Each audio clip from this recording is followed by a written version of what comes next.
মাজুলীত ব্ৰহ্মপুত্ৰ বোৰ্ডৰ বিৰুদ্ধে দুৰ্নীতিৰ অভিযোগ উত্থাপন হৈছে। মাজুলী সুৰক্ষাৰ নামত কোটি কোটি টকা লুণ্ঠনৰ অভিযোগ উত্থাপন হৈছে আৰু নিম্নমানৰ পাৰ্কোপাইন বিজ্ঞানসন্মত প্ৰযুক্তি অবিহনে কাম কৰাৰো অভিযোগ উত্থাপন হৈছে ব্ৰহ্মপুত্ৰ বোৰ্ডৰ বিৰুদ্ধে। আৰু ব্ৰহ্মপুত্ৰ বোৰ্ডক আঁতৰাই নতুন প্ৰতিষ্ঠানক দায়িত্ব দিয়াৰ দাবী তুলিছে স্থানীয় ৰাইজে। আৰু এই সন্দৰ্ভত আমাৰ সতীৰ্থ ৰজনীকান্ত বৰদলৈৰ এক প্ৰতিবেদন আছে। সেই প্ৰতিবেদন আপোনালোকলৈ আগবঢ়াই আজি জিলাৰ খবৰৰ পৰা মই দেৱ প্ৰতিমে বিদায় লৈছোঁ আৰু পুনৰবাৰ কৈছোঁ স্থানীয় বা বাতৰিৰ বাবে নিতৌ চাই থাকিব ৩ বজাত NB নিউজ।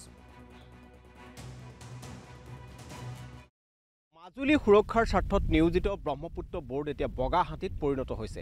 ২০০৬ চনৰ পৰা বৰ্তমানলৈকে প্ৰায় ১৯টা বছৰে হাজাৰ কোটি টকা আচলতে মাজুলী সুৰক্ষাৰ স্বাৰ্থত যি ধৰণে আচলতে তেওঁলোকে ব্যয় কৰিছিলে, এই সকলোখিনি ধন পানীত উটি যোৱাৰ নিচিনা এটা ঘটনা সংঘটিত হৈছে। মই সামগ্ৰিকভাৱে দৃশ্যাংশ দেখুৱাইছোঁ। বৰ্তমান মই নামনি মাজুলীৰ কৰ্দৈগুৰিত উপস্থিত আছোঁ। এই মুহূৰ্তত দেখুৱাইছোঁ এটা ১০০ কোটি টকাৰ এটা পেকেজ পাৰ্কিংৰ কাৰণে ব্যৱহাৰ কৰিবৰ কাৰণে যিসমূহ খুঁটা আনি থোৱা আছে, এইসমূহ আচলতে অতি নিম্নমানৰ হোৱাৰ কাৰণে ইয়াত ফাট মেলা পৰিলক্ষিত হৈছে। আৰু এনেধৰণৰ পাৰ্কিং আচলতে মাজুলীৰ সুৰক্ষাৰ স্বাৰ্থত আচলতে ব্ৰহ্মপুত্ৰৰ পাৰৰ খহনীয়া ৰোধৰ কাৰণে ইয়াত সংস্থাপন কৰিছে।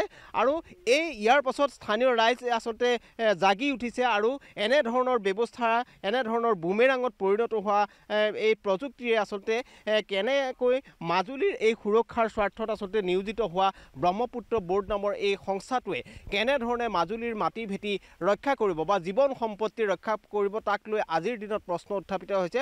আৰু ২০০৬ চনৰ পৰা ১৯টা বছৰ ২০২৫লৈকে বৰ্তমান দেখা গৈছে হাজাৰ কোটি টকাৰো অধিক টকা ইয়াত আচলতে ব্যয় কৰিছে, যদিও মাজুলীৰ এচপৰা মাটিও বৰ্তমান পৰ্যন্ত ব্ৰহ্মপুত্ৰ বোৰ্ডে ৰক্ষা কৰিব পৰা নাই। আচলতে ২০০৬ চনৰ পৰা যদি কৈ থাকিলেও ওৰকে নপৰা বিভাগ হৈছে ব্ৰহ্মপুত্ৰ বোৰ্ড নামৰ এই এজেঞ্চিটো। মাজুলীৰ ভূখণ্ড আপোনাৰ ২০০৬ চনৰ পৰা এচপৰাও তেওঁলোকে সংৰক্ষণ কৰিব পৰা নাই। তাৰ বৰঞ্চ আপোনাৰ তেওঁলোকে হাজাৰ হাজাৰ কোটি টকা কিন্তু মাজুলীৰ পৰা লুণ্ঠন ৰাজ চলাই লৈ যোৱা পৰিলক্ষিত হৈছে। আজি যদি চাই আপোনাৰ সমগ্ৰ মাজুলীৰ লগতে নামনি মাজুলীৰ যদি এই বৃহত্তৰ অঞ্চলটো যদি চাই ২০০৬ চনৰ পৰা আজি ১৯ বছৰে কিন্তু তেওঁলোকে নামনি মাজুলীৰ এচপৰা মাটি তেওঁলোকে সংৰক্ষণৰ ব্যৱস্থা কৰিব নোৱাৰিলে। তাৰ পৰিপ্ৰেক্ষিতত আজি যদি চাই এইটো ১০০ কোটি টকাৰ এটা পেকেজ চলি আছে। এই পেকেজটোত আপোনাৰ পাৰ্কোপাইন যি ধৰণে আপোনাৰ পৰিকল্পিতভাৱে বিজ্ঞানসন্মতভাৱে দিব লাগিছিল, কিন্তু সেই ধৰণে আজি পৰ্যন্ত তেওঁলোকে কোনো ধৰণৰ পৰিকল্পনা নোহোৱাকৈ ইয়াত আপোনাৰ পাৰ্কোপাইন পেলোৱা দেখা পোৱা গৈছে। যোনটো আপোনাৰ ব্ৰহ্মপুত্ৰ বোৰ্ড নামৰ এই এজেঞ্চিটো আছে, এই এজেঞ্চিটো কেন্দ্ৰীয় চৰকাৰ আৰু অসম চৰকাৰে মাজুলীৰ সুৰক্ষাৰ পৰা আপোনাৰ আঁতৰাব লাগে। তাৰ পৰিৱৰ্তে মাজুলী সুৰক্ষাৰ স্বাৰ্থত আপোনাৰ তেওঁলোকে এটা নতুন এজেঞ্চিক মাজুলীৰ দায়িত্ব প্ৰদান কৰিব লাগে। আৰু তাৰ সমান্তৰালভাৱে আমি এটা কথা ক'ব বিচাৰিছোঁ, ইয়াত যোনটো আপোনাৰ পেকেজ চলি আছে, এই পেকেজটো আপোনাৰ ঠিকাদাৰজনে সম্পূৰ্ণ লুণ্ঠন ৰাজ চলোৱা আমি পৰিলক্ষিত হৈছোঁ। ইয়াত আপোনাৰ যোনখিনি পাৰ্কোপাইন ব্যৱহাৰ কৰিছে সম্পূৰ্ণৰূপে ডেমেজ।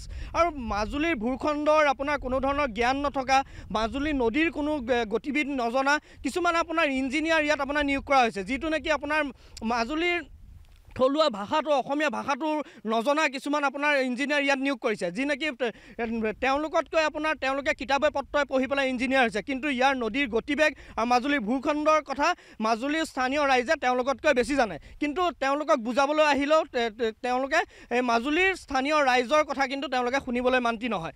আমি এটা কথাই অসমৰ মুখ্যমন্ত্ৰীগৰাকীক স্পষ্টভাৱে জনাইছোঁ মাজুলী জিলা ছাত্ৰ সন্থাৰ তৰফৰ পৰা, মাজুলীৰ সুৰক্ষাৰ আপোনাৰ যি বগাহাতীলৈ পৰিণত হৈছে ব্ৰহ্মপুত্ৰ বোৰ্ড নামৰ এজেঞ্চিটোক মাজুলীৰ পৰা ত্যাগ কৰিবলৈ আদেশ দিব লাগে আৰু মাজুলীৰ সুৰক্ষাৰ দায়িত্ব এটা নতুন এজেঞ্চিক দিব লাগে।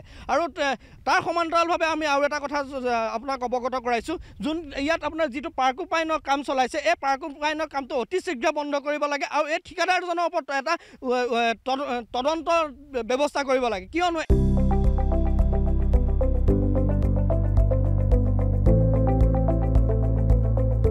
NB নিউজ, সহজ সৰল ভাষাত নৱভাৰতৰ কথা।